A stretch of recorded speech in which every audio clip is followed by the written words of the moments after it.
Why Shrek Forever After is the worst Shrek movie ever. Now, a lot of people say that Shrek the Third is the worst Shrek movie ever, which I can kind of see why. I mean, it has this big old fan theory that's not part of the main Shrek canon, which I'll probably talk about in another video, but more importantly, honestly, I kind of like Shrek the Third. Yeah, it's not as great as the first two Shreks, but it's pretty good, all things considered. But, when we get to Shrek Forever After, man, I really dislike it, and here's why.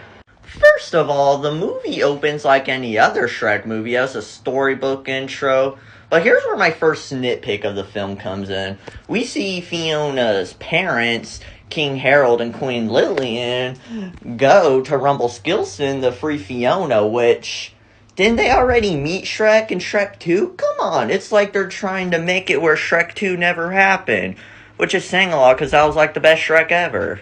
And another thing, didn't the king die in the previous Shrek movie? Why are we seeing him here now? Then, when the king and queen were about to sign the contract that Rumpelstiltskin gave them, we found out that Fiona's already been rescued by Shrek, and the king and queen first learned who Shrek is. Which, didn't they already meet Shrek in Shrek 2? I mean, it's like they're trying to make Shrek Forever After the true Shrek sequel and write Shrek 2 out of the main canon. So then, finally, after 4 minutes of a lousy opening, we finally get introduced to Shrek and Fiona and their ogre babies, and you can see here that they aged a little bit, implying that this film takes place 3 years after the events of Shrek the Third. This day starts out usual at first. They invite some friends over, and it turns out it's the best day that Shrek and Fiona and all of their friends have ever had, so Fiona wishes upon a star that they could have this sort of day every single day, so 3 solid minutes of this film are dedicated to watching the same thing happen over and over to the point you get tired of this film and want to turn it off immediately.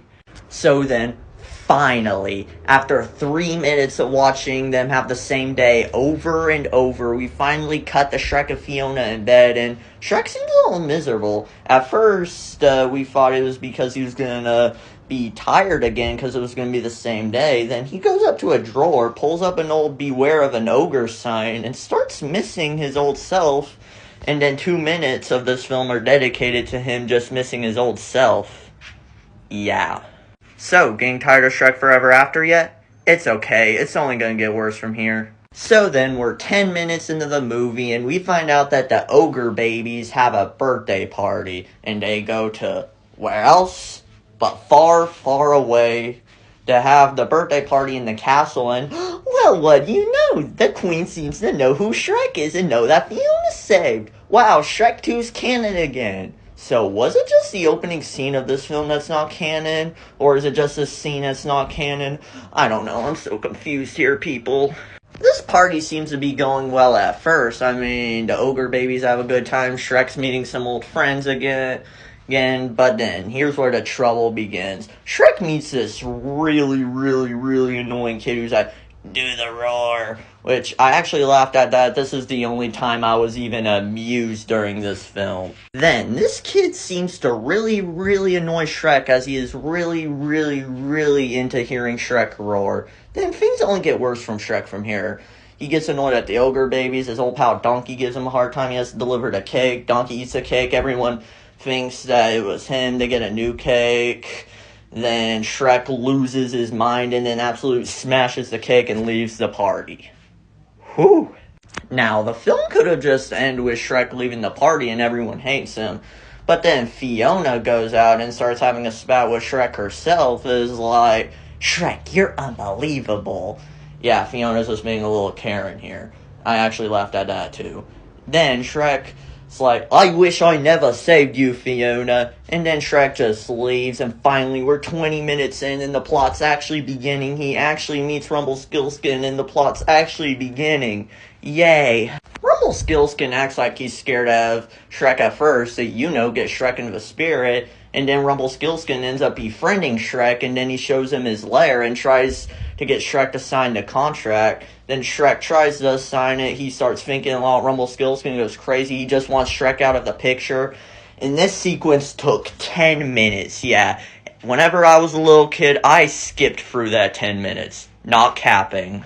Then finally, oh finally, we're 30 minutes into the film and the main plot is actually beginning. So Shrek goes to an alternate timeline where he was never born, like in It's a Wonderful Life, like conflict and all that. And we get a 5-minute sequence seeing Shrek and his old self, which actually touched me a little bit, not gonna lie, as we get to see some callbacks of a first Shrek, like, this is the part where you run away.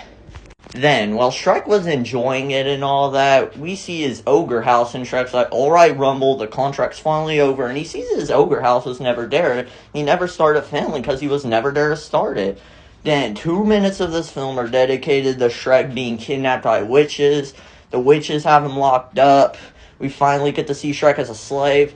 Yay! 38 minutes in, and we finally get to see Donkey in this alternate timeline.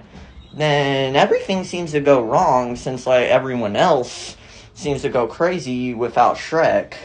Then Rumpelstiltskin finally confronts Shrek and is like, do you want this to be permanent? And Shrek has already established, like, in those 2 minutes of being kidnapped, that he hates this. But he makes a stupid choice and tries to make it permanent. Seriously?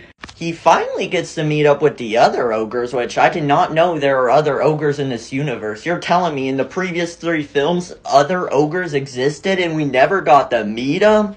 Well then, we finally get to meet him. Shrek seems pretty paranoid that he made the stupid choice. He already makes friends with Donkey, and then Donkey finds out that he signed a contract, and we learn Rumpelstiltskin is evil.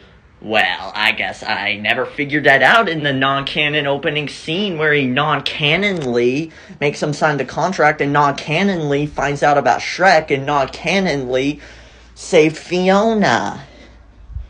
Then 50 minutes in and everyone's wondering, where's Fiona? Well, Shrek finally realizes he has to save Fiona. He goes in, finds out Fiona saved herself since she's been locked up there for 20 years and Shrek was never there, like, 5 years ago to save Fiona. Then we see Puss in Boots, and Puss in Boots is very overweight, and Shrek is pretty upset, guys. I mean, I'm not capping. He's pretty upset. After regretting this stupid decision that he made with a stupid evil man, he tries to make friends with Fiona, make her realize everything, that this was all one big mistake. Then Shrek learns a new technique, which will be important. Like, he can make this one, which I can't do in real life. I'm just imitating it, guys. Then, oh no, Shrek realizes that Donkey's not with Dragon yet because he was never born to pair them up together. Or did they pair themselves up?